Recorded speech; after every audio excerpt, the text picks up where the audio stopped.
The Legend of Zelda Breath of the Wild came out a couple months ago, and since then I was able to get a Switch, even though in Colorado they're near impossible to get, and I was able to get, of course, The Legend of Zelda, which is what we're going to be talking about. And I can say safely that this is one of the greatest games I have ever played. And I'm not just saying that, I really, really mean it when I say that. Now, there's moments of the game that are so mind-blowingly amazing and just blow you away at how, like, wow, Nintendo thought of that.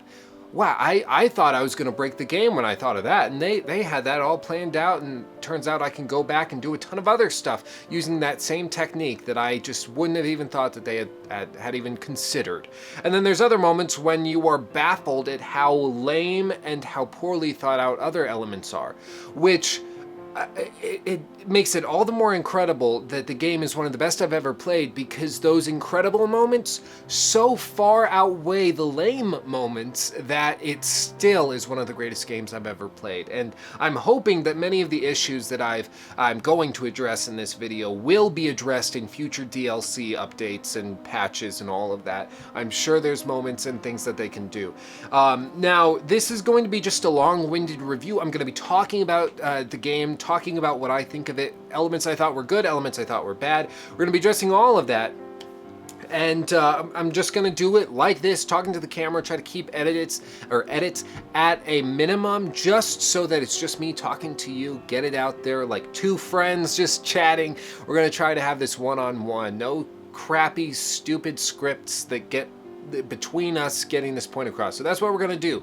Also, a critique. I'm not going to go super in-depth in a lot of these issues because Joseph Anderson did an incredible video going through a lot of these issues I'm going to address with a lot of specificity, with a lot of experimentation, a lot of that. And I'm actually going to link him in the description of this video so that you can check that out. It's a good 2 hours long, but it's really worth the time if you're interested in game development or in The Legend of Zelda in general.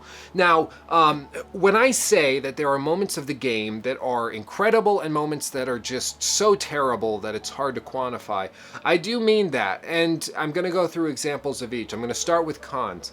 The first example of something that is so horrible it's hard to fathom how it got past the early stages of development is the combat system. The entire combat system is so terrible that once I finished the game, I actually put it in the dock, and then I went and I live streamed Bloodborne because I needed to go back to a combat system that was engaging and fun and felt like when I took damage it was my fault, that I had messed up something. In Breath of the Wild, usually when you take damage, it's because the whole slow motion, whatever they call it, slow-mo time, parry time, whatever it's called, that starts up really inconsistently. You'll have moments where you dodge something and it's supposed to go slow motion, and then you can get and you flurry, I think is what they call it, flurry rush, and then you get down and you attack them a bunch. That's supposed to be like the modern parry, or the parry in this type of game. But it's so inconsistent that it's really, frankly, kind of hard to quantify. I can't figure out when it works and when it doesn't work, why it's working, why it isn't working. It seems so weirdly inconsistent that I still am not entirely sure what triggers it. If it's just when they swing or just after they swing their weapon, I honestly am not sure. I can't tell. Which is not a good sign after somebody has spent roughly 60 hours in a game fighting constantly, doing a lot of combat sections, and I still am not sure how one of the basic fighting elements works. That is not a good thing. I think that's a bad thing. And so I've heard many other people address it, and it's very, very hard to quantify. It's fugazi. It's fugazi. A little, I think that's Brooklyn slang, I think is what that is. I heard Chael Sonnen use fugazi as a word addressing as a synonym for strange or weird, and so I've been using it ever since. But fugazi, it's fugazi. The whole flurry rush system is fugazi. Now, going further, the other thing about the combat system, as I'm sure you've heard many, many a time, so I won't dwell too much on it, is the whole idea and the entire central element of the combat system is the idea that your weapons can break and will break, except for the Master Sword, which will just run out of energy, so it will sort of break, but only for a certain period of time. Now, the reason that Nintendo did this was because they wanted to encourage the player to go out in the world and explore, to find new things to do, to find new weapons, to go out. Because if they didn't have weapons break, or maybe just made it so they could be repaired, then you would run into something where you would go to Hyrule Castle early in the game, you'd pick up a great weapon that has, 60 damage, a big battle axe, and a great shield that's got 60 defense or something, and you would just use that for the rest of the game. You would have no reason to go and explore ruins, to go and find new gear. I understand why they did that. I think that there's a middle ground between that and what they have, because what they currently have is a system where certain weapons have 20, 30, 50 strikes before they break, before they shatter. So what you actually end up doing is you find some really good weapons that have 40, 50, 60 damage output, and then you keep them in your inventory and never use them because you're saving them for a really tough opponent, which usually your justification is that, oh, there will be a harder one, so I just won't use it this time around. And once you use the Korok seeds, you expand your inventory so much that you end up with something which is in many ways broken, where you feel like you don't need to use those good weapons you have, so you end up just using these middle tier kind of semi-lame weapons and use them till they break, and then you pull out your Master Sword, chop, chop, chop. They just repeat the process. There's no real need to explore. After about 5 or 6 hours of play, I never found myself going, I need to go find better weapons, because I always had good weapons. I was just trying to keep them from breaking all the time. So that's one of the big problems with the whole durability system. I've heard the combat system in Breath of the Wild called incredibly fragile and breakable. And it's breakable in the sense, not that the weapons break, although that's a punny. It could probably also stand to reason that's true. But also because armor completely breaks the entire combat system. Armor can single-handedly nerf most fights in the game. As you go through and you discover more armor, then you can take it to these fairies and they will upgrade it for you for, however many rupees that you need, and then they also will need certain items to upgrade it for you. And those items, after you've explored the world for anywhere from 5 to 50 hours, you'll have plenty of that stuff, and you'll be able to upgrade your armor multiple times. And once you have a set that's consistent, if you have all of a knight's armor and you're wearing all of that, you get a boost for wearing the complete set. So what you end up with is a system that's very, very broken. Now, the reason it's broken is because the combat and the armor is based on single digit and intervals. It's not based on percentages and multiplication. It's based on addition and subtraction. So what you end up with is a weapon. Certain enemies have a base output based on their ranking, and then they also go and they have weapons that can add to that base number. So if you have a base number of 6, you will always put out 6 damage. In this case, 6 quarter hearts basically is how the units work out. And then if you have a 27 sword, a damaged sword, that goes on top of that, and you end up with that much. Now, if you're wearing armor, the armor will negate all of that if the number is greater than the total, the sum of the base with the actual weapon, if that makes any sense. So what you end up with is a system that once you upgrade your armor, completely breaks apart and collapses, because there's no real risk. If you have armor that totals 86 with your pants, essentially, with your chest armor and with your helmet, you can have armor that goes all the way up to close to 90 after upgrading it. And with that, you really suffer no real potential damage from any enemy in the game at all. Even Lionels, they're like child's play after that, because they can only do like a quarter heart of damage with each strike. And once you figure that out, it totally breaks the game apart. So what you end up having to do to make combat fun is you have to shoot yourself in the foot and force yourself not to use that armor, which is why a lot of people are going and they're doing like 3 heart runs, or they don't upgrade their hearts at all, only stamina, and they go through the game like that. Or they say that I can upgrade whatever I want, but I cannot go and actually upgrade armor, or I can't use armor at all. I have to go through the game naked. That's what you have to do to make the game fun. Now, this is why I said the DLC may fix this, because they have whole hard modes coming into the game later on. which I'm sure will help with these issues, which is why I'm a little hesitant to call them out. But as the game stands right now, the combat system, both giving and receiving, is broken. As it's really, really terrible. Now, I'm willing to forgive it because once you recognize how it is, then you can make the game fun for yourself. I would prefer that the game is just fun without having to consciously go through and fight people and fight little goblins and Lionels with certain restrictions placed on yourself to make it harder. But that's what the game is right now. So that's the big, I'd say the biggest problem I have with the game. The second one is the shrines. A lot of the shrines seem really incomplete, and the fact that there is no real visual variety between them was consistently disappointing. When I first started the game and I was on the Great Plateau, I was running through doing stuff, and I assumed that the shrines would change their physical appearance as the game went on. But no, the shrines always look the same, and then you go down the elevator and they're always the same design. They have the same music, they have the same tempo, they have the same everything, just with slightly different themes and ways to get through them and mechanics. Okay, I'm fine with that. Problem is, so many of the shrines seem completely broken or incomplete. You can nerf a lot of them with your freeze or your stasis rune. A lot of the shrines just become instantly nerfed and there's no real challenge to them. And other shrines are just like one small piece. Like you just have to put a ball in a socket and then you're done.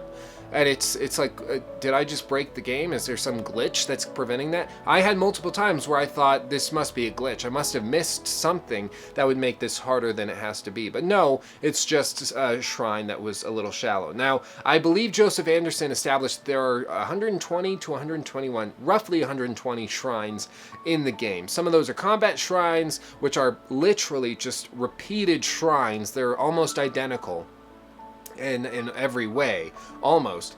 But the Guardian, the mini Guardian that you fight, has different armor and different health meters and weapons. So you fight them and it gets a little harder each time based on whether they're modest, minor, or major test of strength or whatever they are. The other ones are little test shrines. Other ones are linked to quests. So you have to go and find somebody like the perfect drink in the desert so that they stop leaning on the little control panel. Other ones you have to go and you have to shoot an arrow up to the sun while landing on a platform, and even then sometimes you still have to do a puzzle, other times you don't. And this is something that has always baffled me, because when I first was playing the game I was like, okay, if they're all the same, they're probably gonna do a sort of linear progression system through the shrines, or semi-linear, kind of like the Chalice dungeons in Bloodborne. Those are in many ways automatically generated or assigned to you, but they follow a semi-strict path as how you progress through them. I thought that's how the shrines were going to work, but no. Each shrine in the world is assigned basically another number, which equates to the number that goes to another inside area of the shrine. So one shrine will always be major test of strength. This shrine will always be this stasis shrine. This shrine will always be that. They didn't need to do that though, and Joseph Anderson pointed this out, other reviewers have pointed this out. It's something I thought of when I was playing the game in the first hour, where I was like, okay, if the outside of the shrine is the same and the inside of the shrines are all the same theme and everything, why not just have it so when I click on this button and I go down the elevator into the shrine, why isn't it that they can just assign to me the next shrine in the list that they have, or the semi-randomized list following a rough pattern, to make sure that the game is consistently getting harder and harder and harder as I go through, with harder shrines later on and easier shrines sooner. So no matter where I discover them in the world, they follow the same difficulty path, and so they consistently get harder. Because what I found is in the first 2 or 3 hours of the game, I was discovering shrines that were major tests of strength, and I was still fighting with a 6 damage Bako club, and I couldn't even move the meter on them, and in one shot they would kill me. So I ended up leaving, and then I had to come back to them later on with better gear, because the combat is so gear dependent, and kill them then.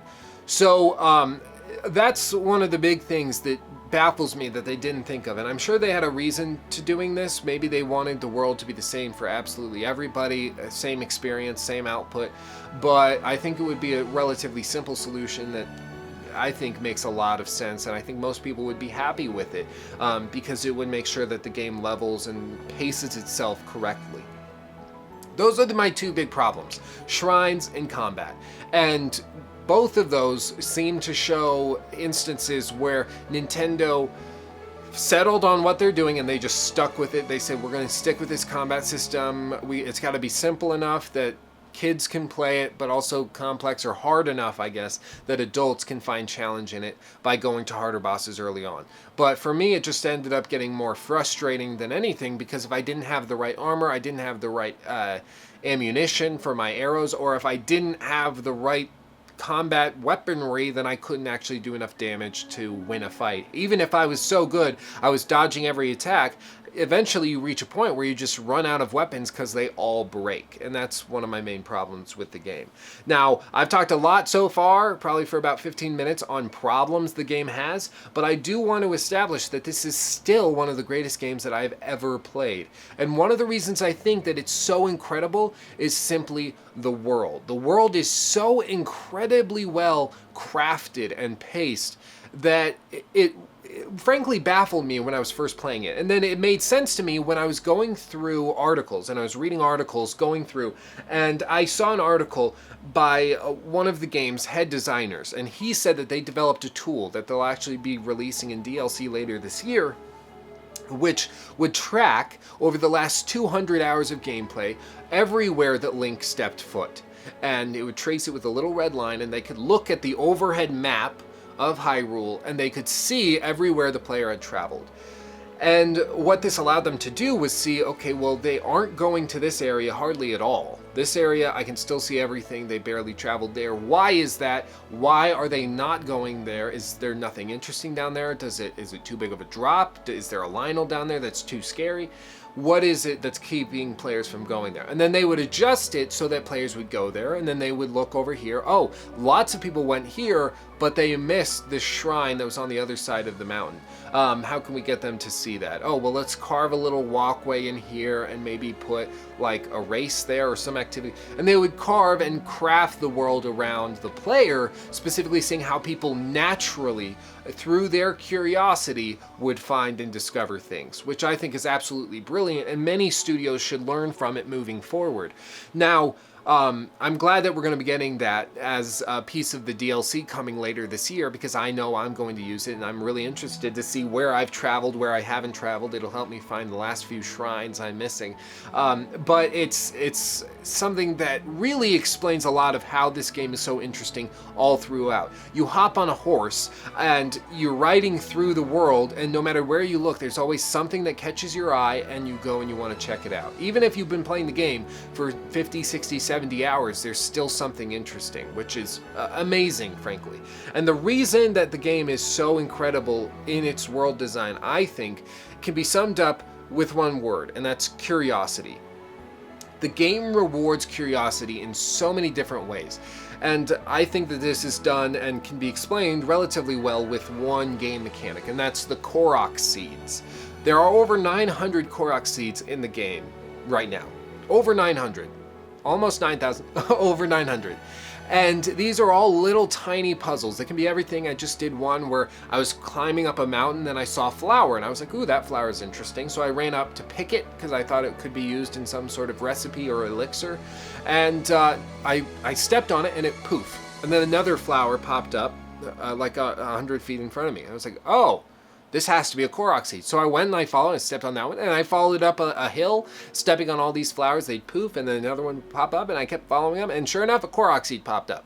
And before that, and then I was on top of a hill, and I looked to my left, and there was another little hilltop, but with a lake, sort of, or a pond on top of it, with what looked like hearts, like a heart, but the heart was actually broken down the middle and shattered. And so I went over there, and there was a guy standing there, and he's like, I thought this was the Lover's Lake or something, and I would meet my true love here. And I looked at it, and I saw that it was actually the broken heart, and I told him to go to another pond, to try another pond. And that's the little things where it just rewards curiosity, and one thing after the other. The game allows you to get lost, and you still are not You don't have a problem with that. It's okay. And that's something that's very, very rare, and it's something I haven't felt in a long time, frankly, since The Witcher 3, where I could be playing the game and I'd say, okay, I'm going to go and I've got to find the Bloody Baron's wife. I'm going to go into this forest, and on the way there I'd get distracted by a side quest because somebody's cart had broken down, and then all of a sudden we got attacked by, it just compounded, and it snowballed. And you didn't have a problem with it because it felt like the world was real. Same thing with Breath of the Wild. The game rewards curiosity and allows you to get lost, and it's like, you know what, that'll be our main gameplay mechanic, getting lost in this world, and I'm okay with that. I think it's great. I love it, and it probably helps immerse players just in general, because players go through the world and are willing to get lost and okay with it, and they're aware of that potential. The game doesn't try to put you on sliders. After an hour and after you get the glider in the early opening sections of the game just says, go, have fun, see you later, and that's all. Barely any direction, and I really, really enjoy that about it.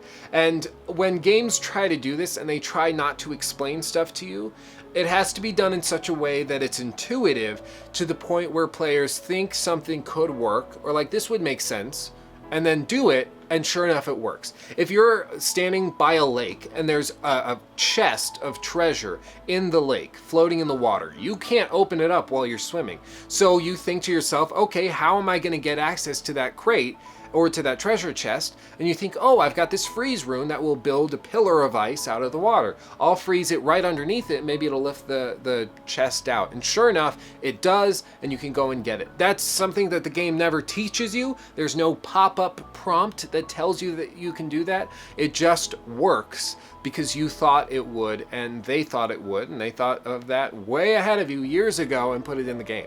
That's what's so incredible about the game. And I think simply the reason I love the Breath of the Wild so much is just because, as I said, it allows you to get lost. It allows you to get lost by rewarding the creativity that is, and rewarding the curiosity that's all over the world and that the world encourages.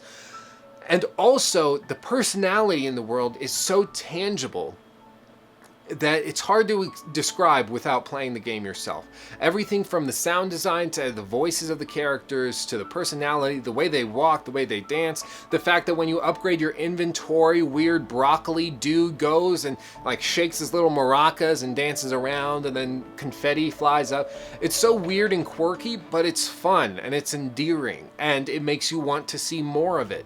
And no matter where you go, there's always more of it, and it's so great, and I love it so much. And I know it's not fair to expect more or to ask for more, but when I say that I love the game, I really mean that. I just want more of this game. It's so incredible.